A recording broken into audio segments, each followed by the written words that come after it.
Well, hello again, and welcome to another episode of Sermon B-Sides. My name is Rusten. I'm one of the pastors at Coram Deo Church, and I'm here with Pastor Jon. How you doing, Pastor Jon? Hey, doing well. And yourself? Doing good. Doing good. Yeah, we're going to do a little throwback for this episode that we haven't done for a long time. Yes. If someone was if someone happened to be watching the episodes in succession, like this was a cup of tea in the last episode, I promise. Yes, and mine was a cup of coffee. I don't know if I can. There you go. It's coffee. Yeah, it's coffee. And so I emptied the tea bag and the tea, and I put a little bit of something special in there. That's not coffee, though. Yeah, I put a little bit of. You can also see how little it is. It's just a dram. It's just a small dram. So it's a wee dram. Woodford Reserve double oaked. Big thanks to Russ and Rhiannon Petrick for the whiskey. That was a birthday present.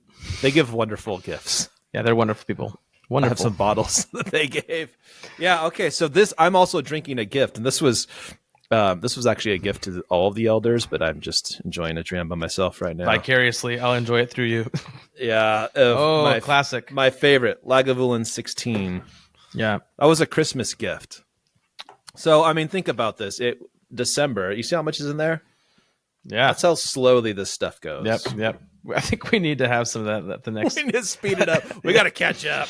So, this, by the way, the Woodford double oaked is awesome.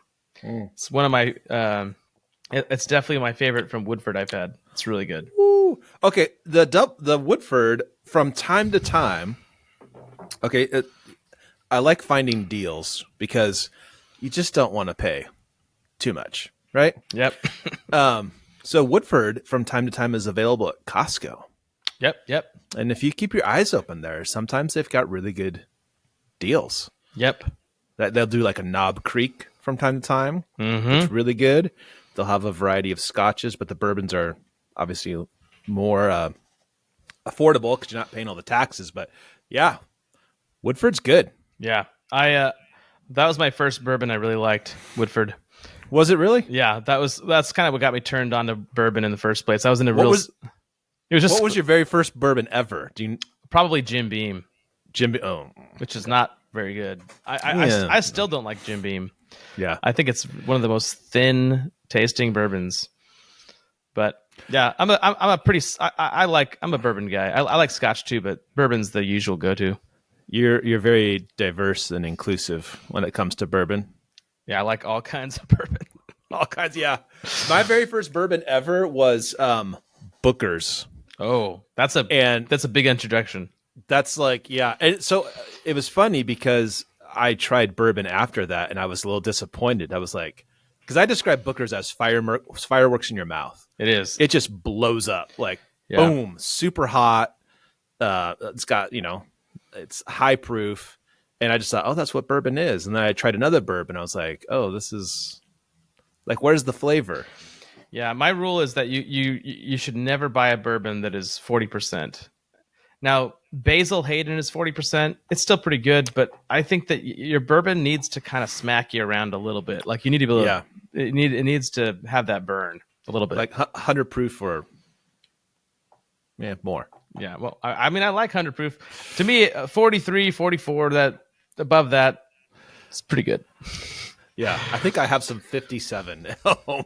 I can't remember what it is. One of my favorite bourbons is pretty cheap, and it's JTS Brown, and it's 100 proof, but it does not taste like 100 proof. That's smooth. Dangerous. Yeah, I know. Yeah. All right. Okay, here we go. Sixth commandment. Let's see. Speaking of bourbon, we didn't do 10 minutes. That's how what we used to do. That was half. That was 5 minutes. Yeah. Okay, so we are looking at the sixth commandment, which is all about killing. Kill. Yeah. So, talk to me about the sixth commandment in terms of, there's an interesting progression of all these commands about worshiping God. Then you have honor thy father and mother, and now you have don't kill. Yeah. So, what do you think about the order there, anyways? Totally arbitrary. Okay. Doesn't mean anything. No, it's very interesting that you can observe there is a progression, right? because you have the family, and then you have the dignity of human life, Yep. right? Which is murder, and the next is the dignity of the covenant of marriage, which is adultery. Yep. And so family is where life comes from. Family is what produces life. It's interesting in if you go think about Genesis, what's the first breakdown in the family? Yeah. It's the son. It's murder, right? Yeah. It's killing. Yes. So yeah. That's really interesting, the correlation with the commandments and just noticing connections with Genesis. And even I know we talked about this earlier, that when you go and read Genesis 1, this is Peter Lightheart, he's like, the words God said are listed exactly 10 times in Genesis. There are 10 instances where God is speaking, and every time God speaks, it's going from it's void and without form, and it's without life. Yeah. Every time he speaks, it's moving away from that, and it's moving towards form and life and ultimately filling. Yes. And so in the plagues in Egypt, you have 10 more acts, which is going from form and life and order, and it just begins to unravel. And of course, the last thing to unravel is the death of the son. Yeah. The son, which is the future, right? Yes. And then now you have at Sinai 10 words, and what is God doing? He is now we're out of darkness, we're out of the void in the form of Egypt, and now we're building something. Yeah. And so you have got the family, and then what do you have to honor? Right? You honor mom and dad, and then you have to understand the significance and the value, the intrinsic value of human life. Yes. There's an interesting thing I just thought of based on what you said, which I hadn't thought about this before now, but how the killing of Abel by Cain was also massively dishonoring to his dad, right? Or to their parents, right? Because this is the child in whose image, like, they're made in the image of their parents, right? Yeah. Like, yeah. They are the fruit of their parents. And the first murder was brother killing. And in a sense, all murder is a dishonoring of someone's parents too. Yeah. That's kind of absolutely. I didn't think about that. And then in our day and age, you think about how, you talked about the issue of marriage and father and mother is children, and how often the breaking of this commandment happens to children, right? Yes. You have in the Old Testament the sacrifice of children to Molech, right? And then you have today abortion, which is same kind of thing. Yeah. In our country, since the passing of Roe v. Wade, the demographic that has been most trampled on by the breaking of this commandment is unborn children. Yep. Our country has killed more unborn children than any other demographic people group. It's not even close. Yep. So we've often talked about how the commandments really reveal to us ourselves. Yeah. But they also reveal to us the way of flourishing and God's good design. What do you think that this commandment reveals about ourselves? What does it reveal about ourselves, like in the negative sense? Yeah, it reveals our propensity to transgress human life, to kill. Yep. That's the temptation. It's interesting that is the first, when you have Adam and Eve, basically having another god before them and taking the Lord's name in vain, and all those commandments being broken in Genesis 3. But the next commandment that you have being broken would be this. It's not a small problem. Yep. So one of the things that we talk about a lot when dealing with murder and whatnot is what is the sanctity of life. Yeah. Can you talk a little bit about where that comes from and why in God's list of commandments uh, this harmonizes with other Mm. commandments, right? The first table. Yeah.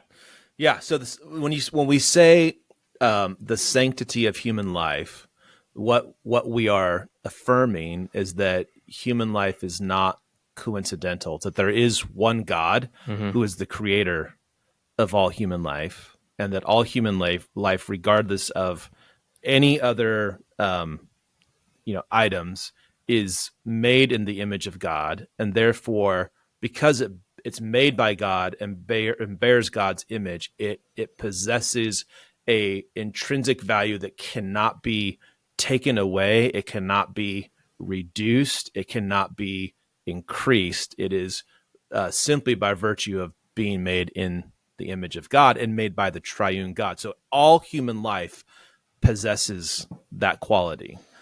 Born, unborn, male, female, rich, poor, it doesn't matter what ethnicity you are. And therefore all human life is deserving of honor. So you go back to the previous commandment to honor Yeah. your mom and your dad. Why? Well, they're made by God and they're made in his image. And at least you can honor that, even when your parents aren't, great. Yeah. So And tied to that, like, why do we honor our parents? Because we're called to honor God. That's what we learn to honor God. So why do we protect human life? Because we're honoring God, like honoring God, in whose image they are made. yeah. Yeah, and we sometimes I remember there was a quote from Al Mohler. I believe it was Al Mohler in this. He came up in the last two episodes. It's Yeah, weird. he's said a lot of stuff on ethics, and he's been helpful. That doesn't surprise me. He comes up in the commandments. Yeah. He did a really good job of locating the offense of all of the commands, specifically the murder command, as not a sin against the individual that is being murdered, but a sin against the image that the individual was made in. Yep. That sins before they are sins against another person, they are always before that a sin against God. Yep. It's God who says, do not murder. When you kill somebody, you're violating what God has commanded. And when you have the Noahic covenant, when God sets up capital punishment, which is, a death sentence, that is the just and appropriate response to murder, because to murder somebody is to transgress the image of God. That's the issue. Yep. So some people in our day and age like to talk about people who are pro-life or not pro-life, right? Like you'll get this, if you're really pro-life, you'd be X, Y, and Z, right? Like, and a lot of times what pro-life, protecting the unborn is pitted against is, oh, you happen to be for capital punishment. This is ridiculous. You're, you're talking out of both sides of your mouth. Can you explain why that is not the case? Yeah. The reason it's not the case is that the foundation, the reason for a death penalty or for capital punishment is because a human life is so valuable that the death penalty protects the innocent human life. Yep. So that if you take an innocent human life, right, this is the law. This is not a surprise, like someone didn't know it. This would be an established law of the land. When you choose to to unjustly take an innocent life, you are forfeiting your own life because that life is so precious. So it's the value of the human life, which is the reason that to take it is to forfeit your own. And that value is also the same foundation for any, pro-life argument. That unborn human life possesses that same value, right? Yeah. And where this gets a little, I don't know if we want to get into this right now, but where it gets tricky is that people will say we want to be pro-life and we believe that that the unborn life is a human being and to take that life is wrong, but they won't take the next step to go, would that be a crime? Yeah. Is it murder to take? And then is there other? Yeah, I was gonna say Why? What's behind making that distinction? What do you like? What do you think of that distinction, and what's behind it? I mean, I'd be speculating, Yeah, but I think that there is, or at least there has been, pressure on the pro-life side to not look weird, yeah, yeah, right? But if a 10-year-old was killed, we would want the murderer held accountable to them. And if a 9-year-old was killed, we'd want the murderer held accountable for the actions. And you just keep dialing that back. But as soon as that kid is in the womb, it's like, oh no, we don't want anyone to be held accountable. yeah. We don't Like, we don't even want to acknowledge. I mean, in a lot. I mean, you have the pro-life side who isn't going to go there, like, but you also have, the liberal side, which is like they don't even want to acknowledge that it's wrong. More and more liberals are actually owning that it's murder. Yeah. oh, for sure. Yeah. Like I think I saw Yeah. Bill Mayer say, "No, it's murder. Our side needs to stop saying it's not. We just need to be okay with it." Like that's the Bill Mayer side. At least he's honest. It's crazy. Yes. Yes. Yeah. But the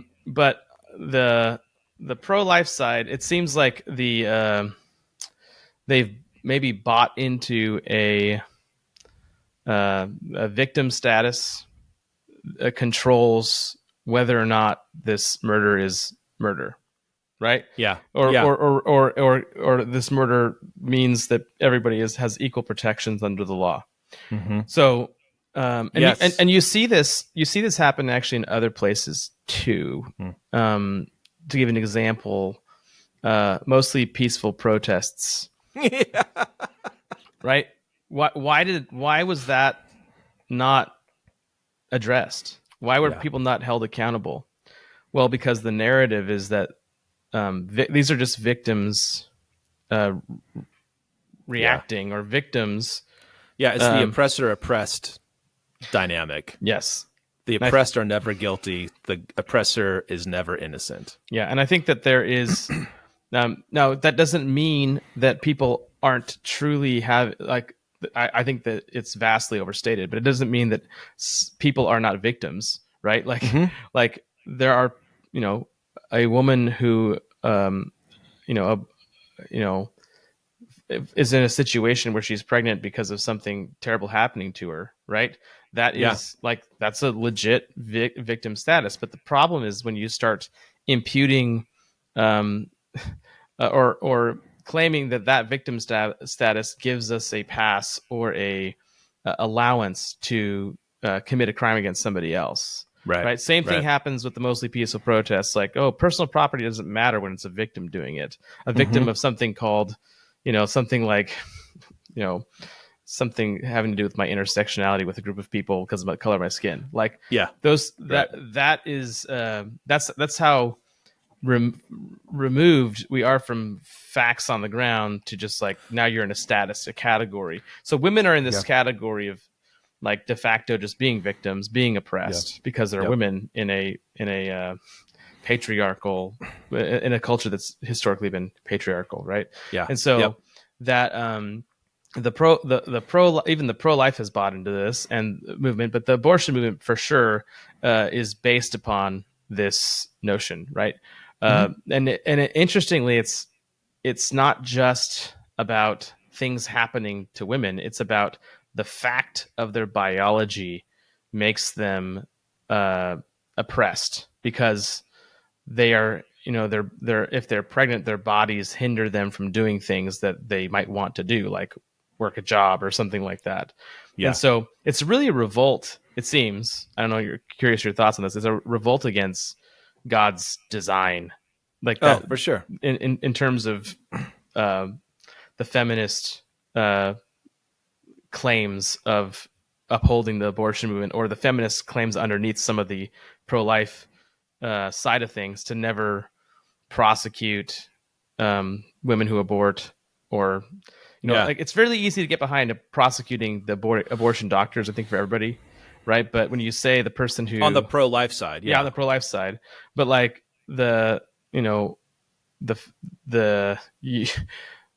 if this was a situation where there were, somebody hired an assassin to kill somebody, right? You'd Yes. get the person who both hired the assassin and the assassin. Correct. So Yeah.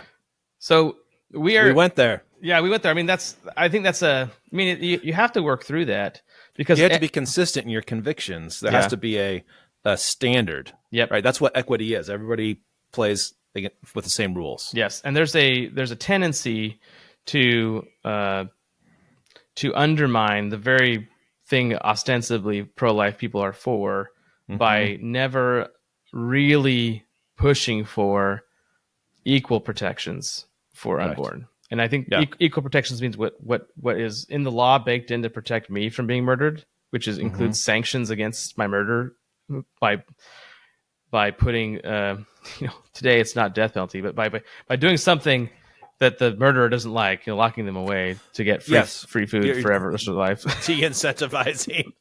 So something like that's a protection I have under the law, but it's not equal. There's not an equal protection. It's not for equal. unborn. No. Yeah. No. So there's another layer to this. Okay. Can I change the topic? Change the topic. Are we good? Yeah. One of the things that I was thinking through is like we live in a military town. We've got bases, and we've got soldiers, and we've got people that have been to war and gone to war. Yeah. And so, what does it mean to say you shall not murder? Yeah. What is that? What about law enforcement? Yeah. What about the Navy? Right. Yeah. You want to? Yeah. Play with that one? So this is where you get into the Christian doctrine, and it is a Christian doctrine of just war theory. Mm-hmm. And a lot of this is also what a lot of this is. Another doctrine that's baked into this is the sphere of the civil magistrate, right? Yeah. So you have the civil magistrate has the authority given to them by God to put evildoers to death, right? Mm-hmm. That's something you see in the Noahic covenant stuff, but it's also something you see in Romans 13. Like they bear the sword. That the sword isn't for spankings, right? Nope. It's for capital punishment, and that sword is given to them to be a terror to evildoers. And so, now when you start talking about war, you're talking about protecting a nation from something else, some other nation, right? And so Christians. This is something that the magistrate, has a response because they bear the sword. They also have the responsibility to protect, right? So that's where you get this. I think Augustine who really developed the just war theory. Yeah. So there's lots of rules. I can't remember them off the top of my head. I think you might remember them more than me because you brought them up during the sermon. But can you share some of the rules of engagement for just war theory? Golly. I'll try and remember them.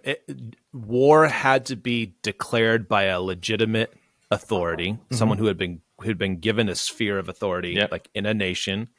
There had to be a real and true evil that was being addressed. All other means of mitigating that evil had to be exhausted. There had to be a reasonable expectation of victory. And the means used in war had to be proportionate to the benefit of the victory. Yep. So that would exclude things of hey, we're going to go to war for economic reasons. We're going to go war because this is politically advantageous. Yeah. Going to war to put an end to Nazism, that would be okay. That's just. Yeah. So I think there was 4 or 5 criteria, and those are basically what they are. And you had to, all of those had to be met for to be just. Yeah, and then the measures used in war themselves had to be just as well. Yep. Was it included something about defense as well? Or was defense just assumed by all those things? Because I guess he would never enact in any of those rules unless there was an aggressor you had to put down. It didn't have to be necessarily self-defense because you could come to the aid of another people as well. Yes. Yeah. It gets a little bit tricky when you start talking about we're trying to protect American interest around the world, because that becomes the premise for everything. Absolutely everything and anything you want, and is usually economically driven. Yeah. But yeah, there were specific criteria that had to be met. And basically that it's like a test to say you really don't want to do this. Yeah. Yep. Right. Like war is never in and of itself like a celebrated, like it's a necessary thing because evil is necessary and at times becomes so big and so strong and so pervasive that there is no other way to put it down other than to go to war. But the just war theory was meant to basically limit all other, military attacks and maneuvering that would take life to only those situations which were the most pressing. Yep. So the decision to go to war can be wrong, right? Yes. The magistrate can actually violate this commandment. This is so tricky. And so on Sunday, I didn't have time to go into all that stuff, but there's all these different scenarios where it's like, okay, you may have a right magistrate. So someone who actually, so for us, it'd be the president who gets the backing of Congress, right? Yep. So you could have a president have the backing of Congress, which is you have to do that, but you may not actually have a just reason for war, but it might be declared by a true authority, right? Yep. But that wouldn't make it a just war. And then you have soldiers, Christian soldiers that would be deployed in a war like that. And then, okay, what do you do? What do you do? Okay. You can flip it the other way. You can have the president going through Congress declaring just war. All other means of mitigation have been exhausted. There's a real threat. Like all those boxes are checked. And yet a soldier may act in an unjust way. Yep. Because just war theory didn't give the soldier the right to do whatever the heck he wanted. Yeah. Like you still had to conduct yourself as a soldier in a just way. There are rules of engagement. Yeah. And so it's not a green light to go. And, I think we've all heard horror stories of things that happen in war. And even when the war itself is just, it doesn't mean that all of the specific acts that take place in the context of that war are just. Yeah. So here's the question: like, as a Christian soldier, you'd have to think through, like, it's not easy. Yeah, I was gonna say, a sticky question might be: so I'm a Christian soldier, right? When I signed up for this job, seemed like we had pretty good governance and magistrates, right? Yeah. Well, yeah. I've been in for 8 years. The regime has changed, and now we're being told to go to war, and I do not believe, and there's good reason to not believe, that this is not a just war. What does Christian soldier do? Probably talks with a pastor. I mean, because we're talking about Nazis who got enlisted, just like we're talking about. There's a bit of I could see several faithful options. I mean, at least two come to mind. One is that you object, and you see if you can object in such a way that you are also able to mitigate whatever consequences there are. Two is that there's a way to be, it's like wise as serpents, innocent as doves. That I could see. You can imagine. I think I've heard stories about Nazi soldiers who are actually like working to rescue people from stuff. But like that, like it seems like the options are. I think the option that is not okay would be just go with it. Correct. Yeah. I think you'd have to figure out what means. Can you be a conscientious objector? Yeah. Can you retire or resign, or maybe you would have to do something even to disqualify yourself without being immoral. Yeah.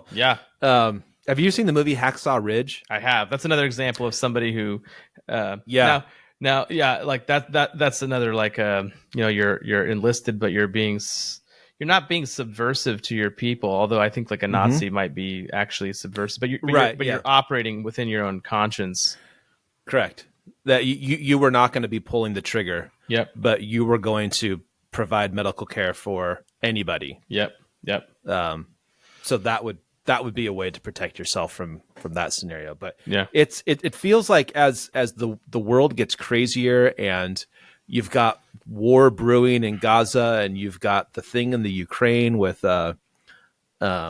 Russia and there's all sorts of incentives, for war, and I'm not sure any of them are good right now. And it's like you have to think through these things, and it's the same thing for the law enforcement, like for the cop. Yeah, like you have to think through these things. And like in the cop thing, it's much easier for me to be like, we need like it should be true both ways, but like maybe especially when the government is evil, you want your soldiers to be cops. good. You want good cops. You want good soldiers. Yeah, who are not going to pull the trigger when it's wrong. Yeah, it's a good word. Similarly, okay, this is kind of related, but it's somewhat off topic.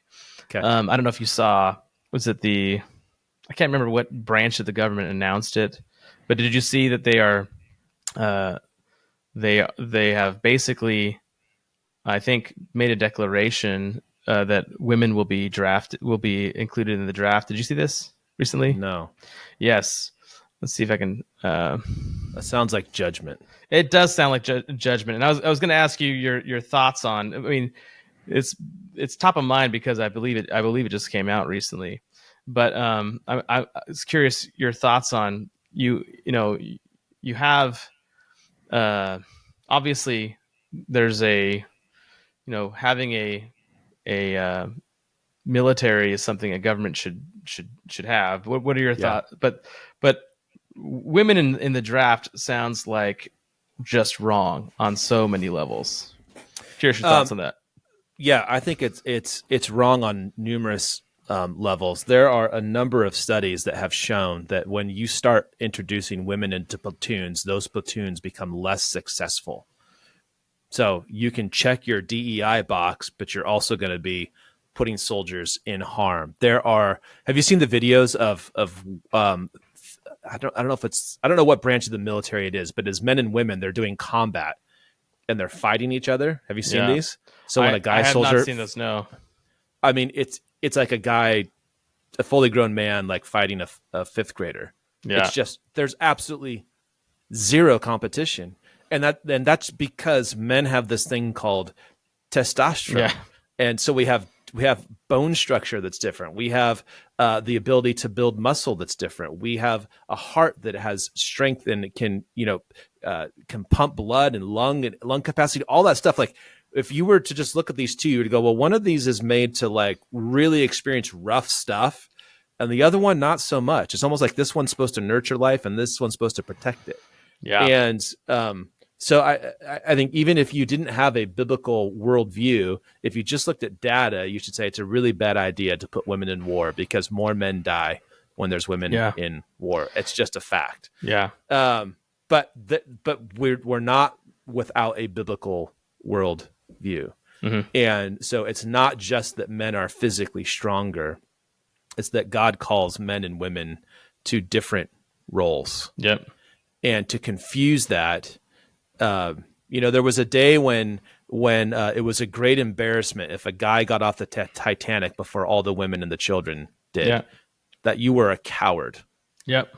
And enlisting women is basically that's what it is. Yep. There's a kind of weird it seems self-destructive too, because you like, okay, a nation that like enlists its women for war, like, I mean, the draft, like it seems like there's not any, like, when I think about why do you go to war? Well, you go to war to protect your home, to protect your family, to protect like you don't throw your family into war. Exactly. Like the nation that puts its women in the front lines doesn't really have anything they're fighting for anymore. Mm-hmm. It's like, what are they? Like there's a kind of weird. It doesn't make. It's kind of like one of those things where it's like feudal thinking. Doesn't make sense. Yeah. But yeah. No. you and I both have daughters, and I'm like, yeah, over my dead body. That's right. Like, yeah, like that. There's no way. And right? if you try, it's going to be over your dead body. Exactly. So yeah, no, I have to share that with you. I knew it was coming eventually, but I've at times been outspoken about how terrible it is, the idea. That's so, just crazy. Yeah, the fact that they announced they're basically. It sounds like this is a screen. I'm reading a screenshot, and it's a the intention of the United States Senate Armed Services Committee.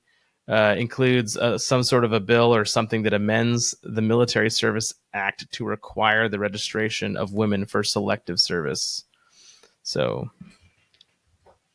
no thanks. Nope. That's dumb. That's a big nope. So yeah, that's a no. But not a little slightly off topic, maybe not exactly even off topic at all about no killing, because there is a to me, that's just another evidence of the culture of death that we live in right now. It is so weird. Like, I remember growing up and hearing that term and going, oh, it's like an exaggeration, right? It's hyperbole. And it's like, it's really not. It's like all of the stuff that is going on politically, like movements wanting to change things, wanting to establish things, right? It's about, let's make it easier to kill children. So like right now, 60% of abortions take place through a pill that comes in the mail. You don't even have to go see a doctor. There's nothing, right? That was actually just the Supreme Court just ruled on that issue the end of last week. I think really? It was. Yeah, they heard a case. They unanimously they turned the case down because they said that there was no standing, meaning there wasn't anybody. The person presenting the case wasn't actually being their rights weren't being violated by somebody. So you have to have You can't just bring a case for someone else's issue. Yeah. So I don't know what's going to happen there, but it's like, so you've got pharma that is basically, you can order killing pills. You've got the transgender movement, which you look at the suicide rates of that post-gender reassignment surgery. Yeah, I firmly believe that the transgender suicides are because of the transgender ideology, not the other way around. 100%. Yeah. And there's reasons to, we don't need to go into that, but yes, 100%. And you have the mutilation of the human body. Mm-hmm. Like I still remember when Silence of the Lambs was just a freaky movie. Do you know the premise of that movie? Mutilating isn't it about doing this very thing? It's a dude who wants to be a woman, so he takes their body parts and sews them together to make. I mean, it's just like, and now this is like, oh, this is great, this is wonderful, let's celebrate this. So you've got those two things. You've got euthanasia. You've got just the changing of language, and behind all of this it's just death. And it's like, Satan came to destroy, right? Yeah. Steal, kill, destroy. Look at the birth rates. Yeah. I just did a podcast for the Blitz on it. And it's like, our current birth rate means there will be no America in the future. Yeah.